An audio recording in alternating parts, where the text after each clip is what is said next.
Take your hands off that rifle before you embarrass yourself."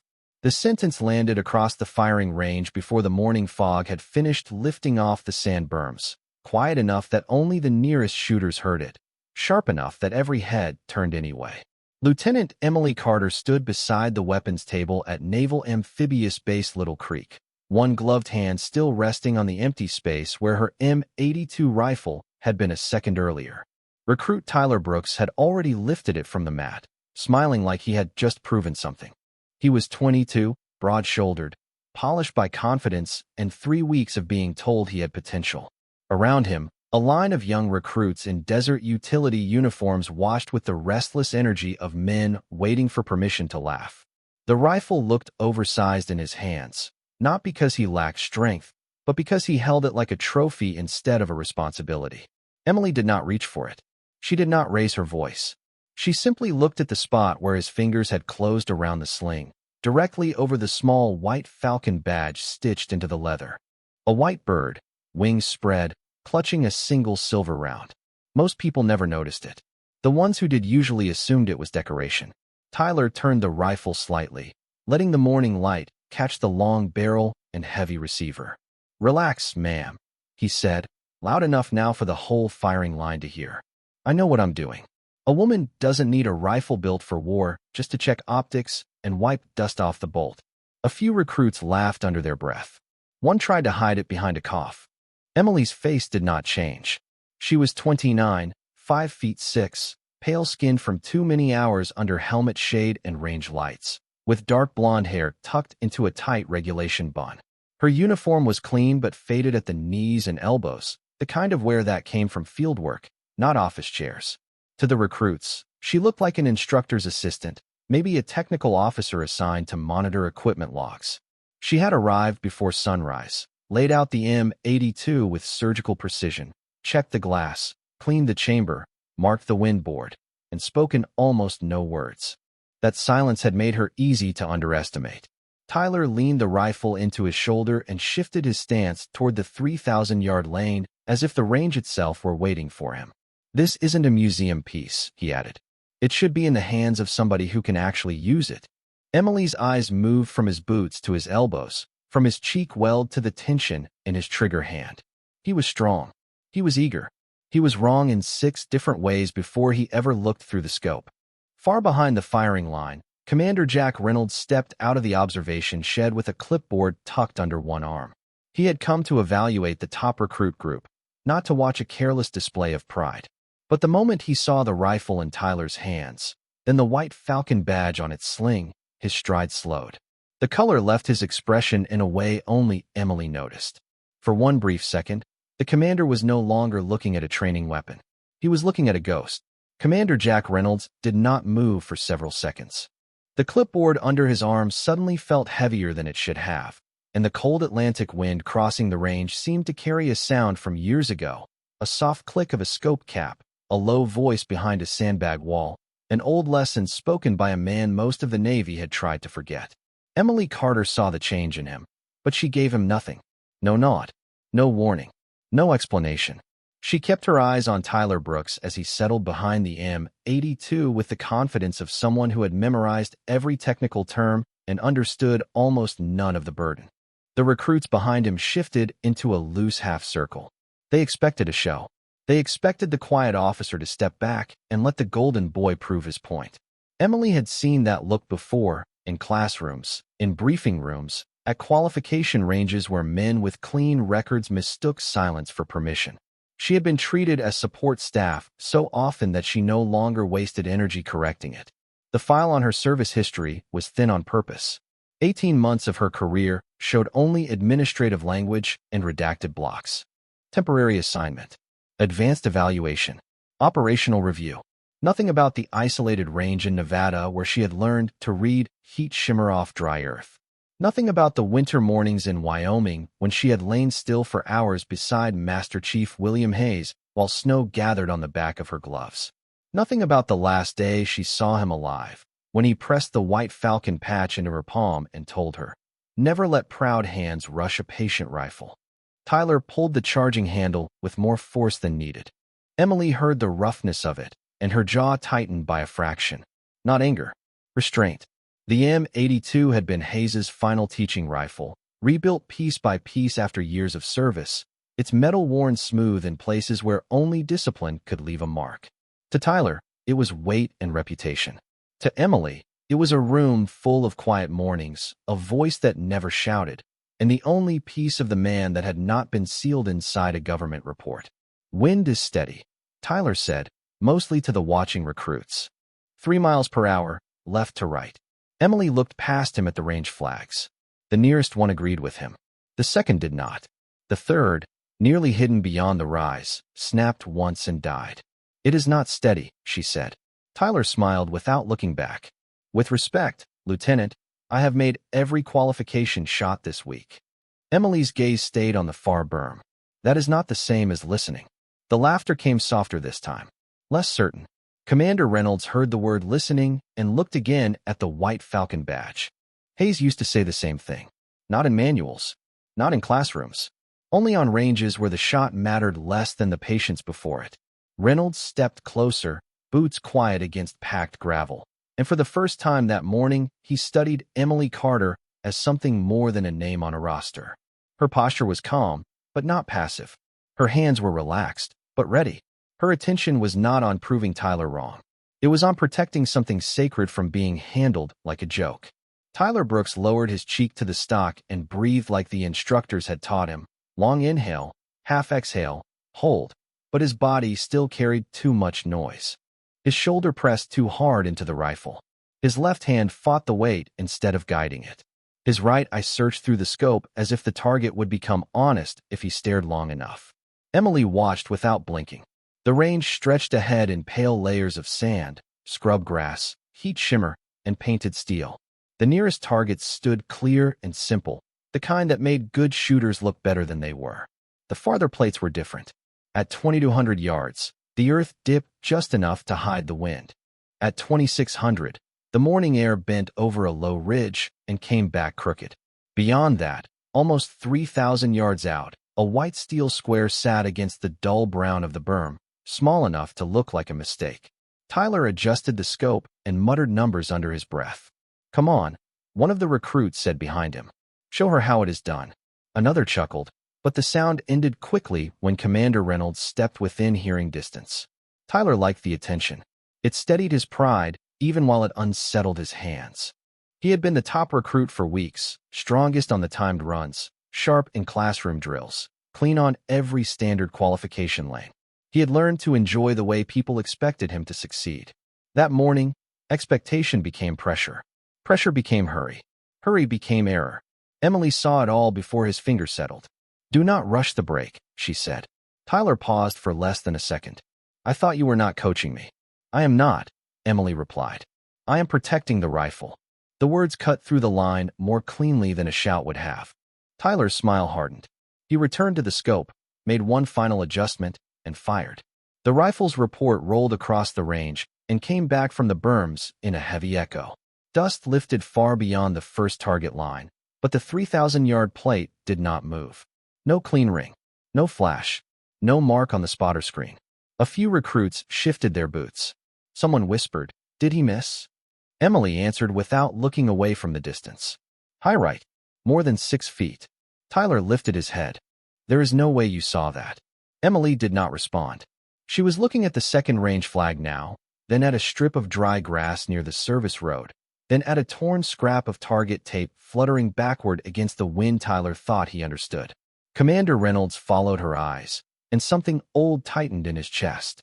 Hayes had taught like that, not by staring at instruments, but by reading the world in pieces no one else respected. Tyler forced a laugh and sat back on his heels. Fine. Equipment check. He tapped the side of the scope. Maybe your setup is off. Emily finally turned toward him. Her voice stayed low, controlled, almost gentle. The setup is not off. Tyler stood, still holding the rifle, still unwilling to return it. Then prove it. The range went quiet again. This time, the silence did not belong to embarrassment. It belonged to the moment before a sealed door begins to open. Emily let the challenge hang in the cold morning air without reaching for the rifle. That was the part Tyler did not understand. A person who needed to prove ownership would have snatched it back. A person who needed respect would have demanded it. Emily needed neither. She looked past him to the far plate, then to the flags, then to the empty stretch of earth between the firing line and the horizon. The wind had shifted again, not strongly enough for the recruits to notice, but enough to turn a perfect calculation into a clean miss. Tyler mistook her silence for hesitation. "That is what I thought," he said, rolling one shoulder as if the failed shot had only been a warm-up.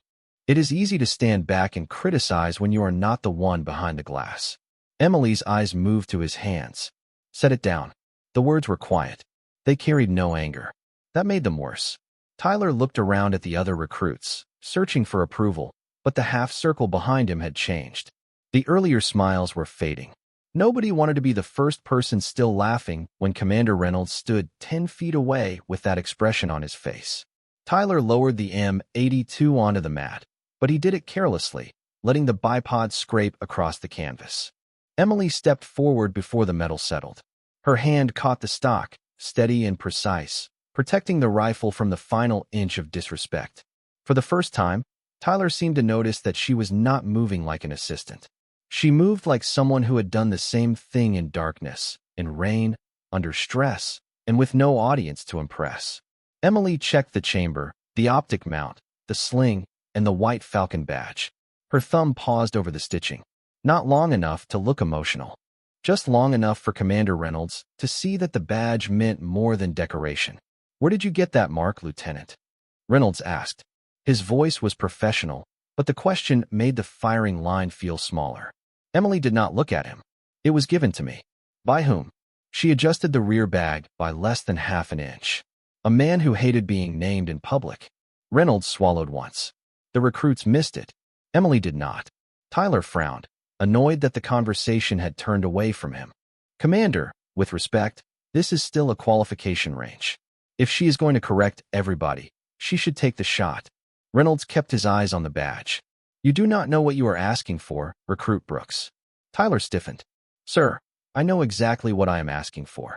Emily finally turned toward him. Her expression was calm, but something behind it had closed like a door. "No," she said. "You know what you want to see. That is not the same thing." The words settled harder than a reprimand. A gull cried somewhere beyond the berm. The flag nearest the tower snapped once, then dropped. Emily knelt behind the rifle, not to fire yet, but to realign everything Tyler had disturbed. Her breathing slowed. Her shoulders lowered. The entire range seemed to follow her down into stillness. Commander Reynolds stepped closer and spoke almost under his breath. "Only one sniper I ever knew read wind before touching the scope." Emily's hand stopped on the elevation turret. For the first time that morning, the mask almost cracked. "Almost. Then you knew him before the reports buried him," she said. The words reached Commander Reynolds like a sealed envelope opened too late. He did not answer immediately. His eyes stayed on Emily Carter, then dropped to the rifle, then to the White Falcon badge stitched into the sling with thread that had faded at the edges. He remembered that mark on a canvas range bag in Coronado. He remembered Master Chief William Hayes drawing it in the corner of a wind chart with a black grease pencil, never explaining it, never allowing anyone else to wear it. Hayes had been the kind of man who made rooms quieter by entering them. He did not brag. He did not correct people twice. He had trained some of the best long-range shooters Reynolds had ever known, but he never called them students. He called them witnesses. Emily turned the elevation turret one slow click at a time. "The report said he died during a routine evaluation," Reynolds said. "That is what the report needed to say," Emily replied. Tyler Brooks looked from one officer to the other, finally aware that he had stepped into a conversation much older than his confidence. The recruits behind him had stopped shifting. Even the instructors near the tower had gone still. Emily settled behind the M82, but her mind was no longer fully on the range. For one breath, she was back in a high desert training lane 12 years earlier, lying beside Hayes under a sky so clear it looked artificial.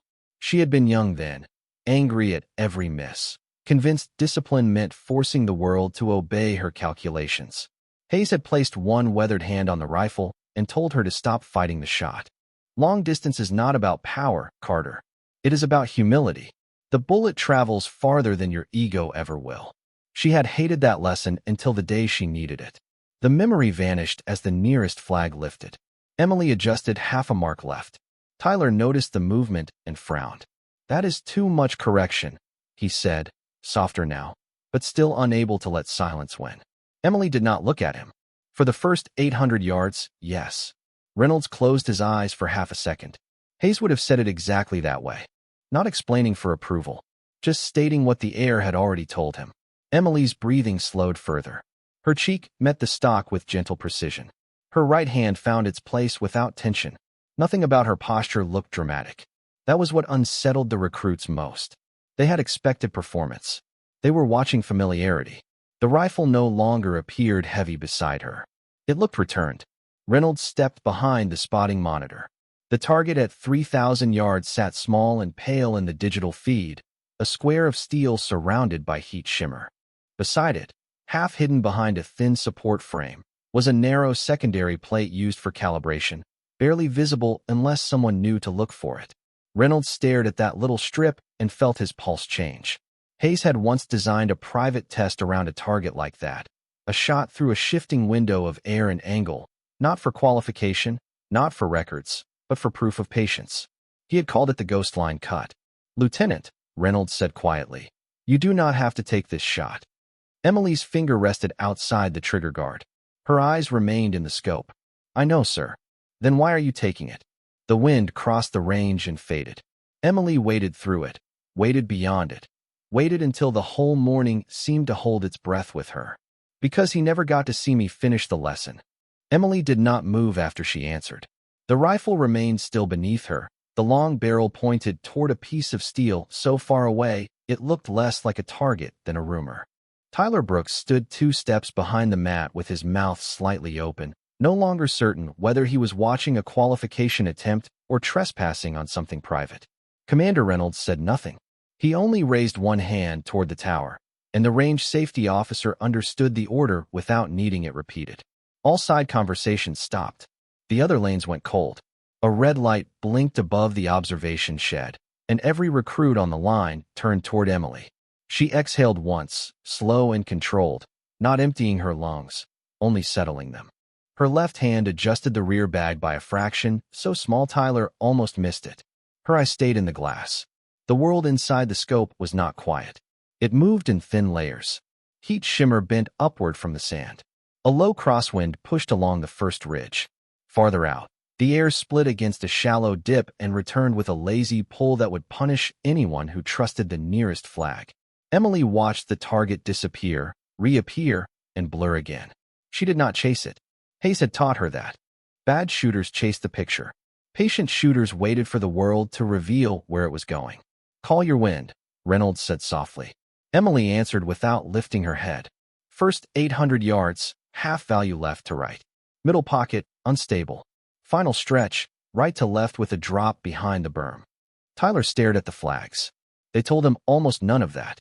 "How can she know the final stretch from here?" he whispered. Reynolds heard him. "Because she is not only looking at the flags." Emily's finger rested lightly along the frame.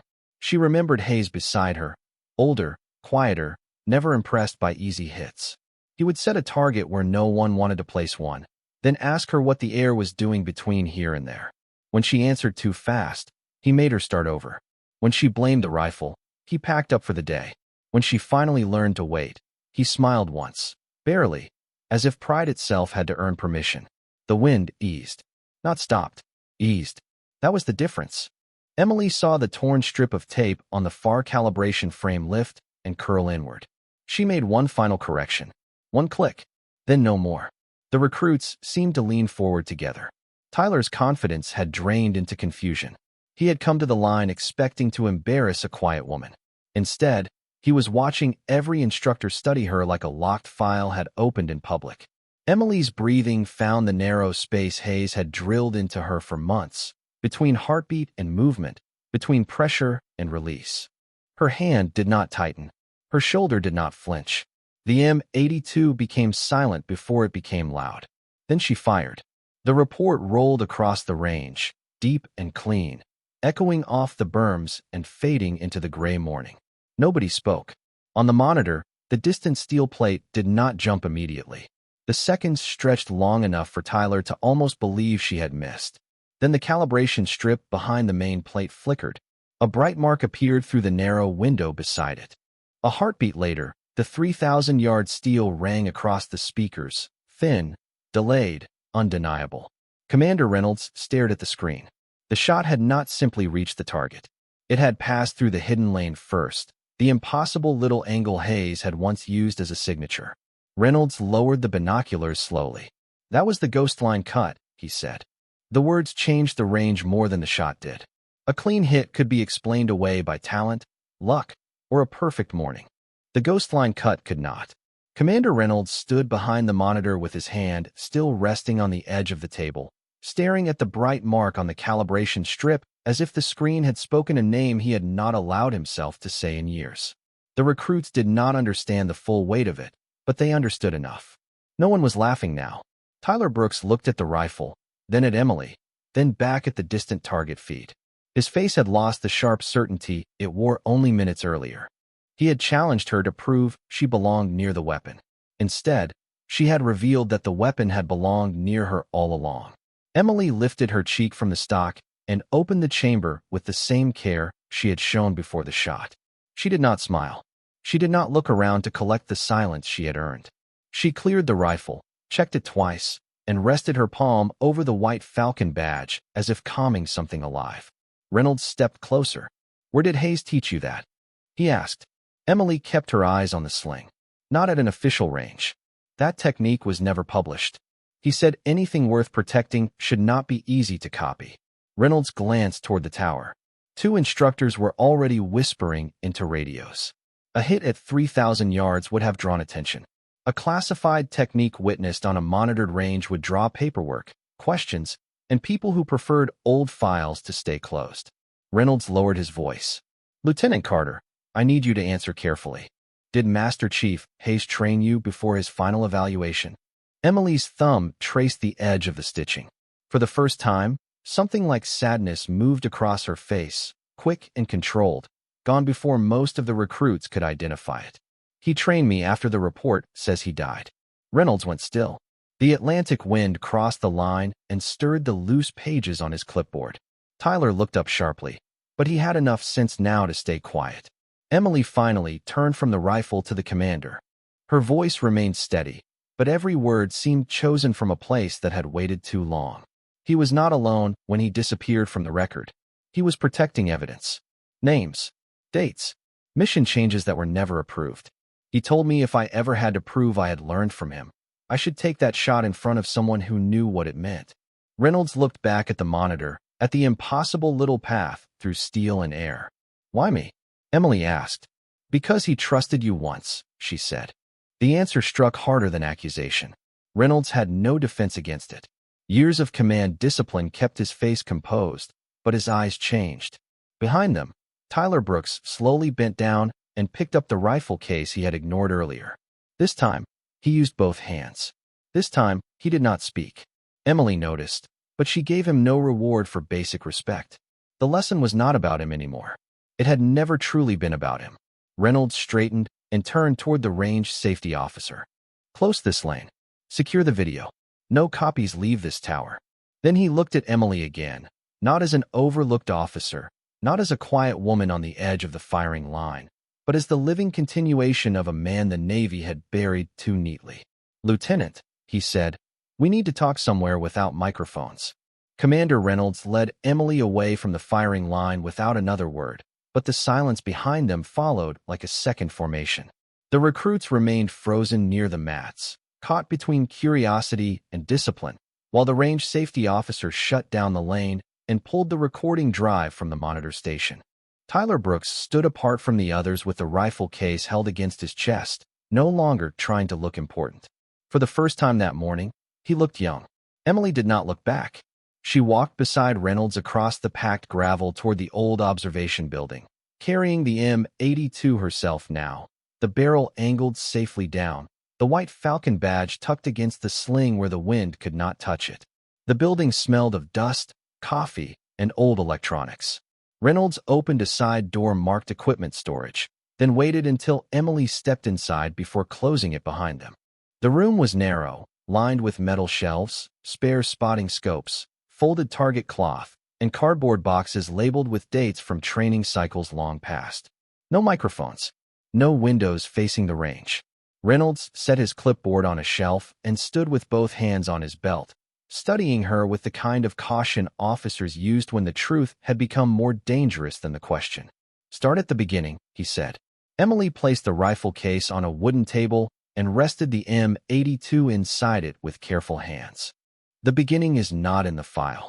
Then start where the file lies." That earned the smallest change in her expression, not quite approval, not quite relief. She opened a flat pocket sewn into the inside of the case and removed a weathered envelope sealed in clear plastic. The paper inside was folded twice. On the outside, in faded black ink, was the same White Falcon drawn by hand, rougher than the badge, but unmistakable. Reynolds took one step closer and stopped as if stepping too fast might disturb the past. "Hayes gave you that 3 nights before he vanished from the official story." Emily set the envelope on the table but did not push it toward him yet. "He said there were men who could bury a report, change a timeline, and make a witness sound confused. He said they could erase everything except method. That is why he taught me the shot." Reynolds stared at the envelope. "What is inside?" "Coordinates. Names. A training schedule that was changed after the fact. And a note addressed to you." The last sentence landed quietly, but it moved through Reynolds like a door unlocking in a dark hallway. He looked away for 1 second, toward the wall of storage shelves, toward nothing. Emily watched him struggle with memory. "He knew you would recognize the ghost line cut," she said. "He also knew you would wonder why he had never taught it to anyone else." Reynolds returned his eyes to her. "Did he?" Emily nodded once. "Because the shot was never designed to hit steel. It was designed to identify the person carrying the truth." Outside, faint voices drifted from the range, muffled by the walls. Inside the room, Reynolds reached for the envelope, then stopped before touching it. "Lieutenant Carter," he said, his voice lower now. "Once I open this stops being a training issue." Emily's hand rested on the White Falcon badge. It stopped being training the day they called his death routine. Reynolds held her gaze for a long moment. Then he picked up the envelope. Reynolds opened the envelope with the same care Emily used on the rifle, separating the plastic seal, unfolding the old paper, and letting the room hold its silence while the truth came into view. The first page was a short note in William Hayes's handwriting, spare and exact, written by a man who had never wasted words in life and had not started wasting them near the end. Reynolds read it once without speaking. Then he read it again, slower. Emily watched his face change by degrees, not into shock, but into recognition. The kind of recognition that hurts because part of you already knew. The note did not accuse loudly. It listed dates, training lanes, changed orders, and the names of 3 officers who had signed forms after the fact. It explained why Hayes had disappeared from the clean version of the story. It explained why the final range log had been altered. And at the bottom, below the White Falcon mark, one sentence sat alone. "If Carter brings you this, she earned the truth before anyone gave her the rank." Reynolds lowered the page. For a moment, he looked older than he had on the firing line. Outside, the recruits were being dismissed by the instructors, their voices fading across the gravel. Inside, Emily stood with her hands folded in front of her, composed, disciplined, waiting as she had waited for years. "He trusted you with everything," Reynolds said. "No, sir," Emily answered. "He trusted me with one thing at a time. The rifle, the method, the badge, then the choice." Reynolds looked at the M82 resting in its case. "And today was the choice." Emily nodded. "I needed a witness who understood the shot. I did not need applause." The words landed with quiet weight. Reynolds folded the note and placed it back on the table, but he did not return it to the envelope. The file was open now. So was the past. He turned toward the door, then stopped. Through the small frosted window, Tyler Brooks stood outside the storage room with the rifle case strap he had carried from the range. He was not eavesdropping. He was waiting, eyes down, shoulders squared in a way that looked less like pride and more like correction. Reynolds opened the door halfway. Tyler straightened. "Sir, Lieutenant," he said, voice low. "I owe you an apology." Emily looked at him for a long second. "You owe the rifle better hands," she said. Tyler swallowed and nodded. "Yes, ma'am. And you owe yourself better discipline." "Yes, ma'am." She accepted nothing more than that. Forgiveness was not a performance, and respect was not repaired by a sentence. Tyler stepped aside as Reynolds and Emily left the storage room. The firing range looked different now, though nothing physical had changed. Same gray morning, same flags, same steel targets in the distance.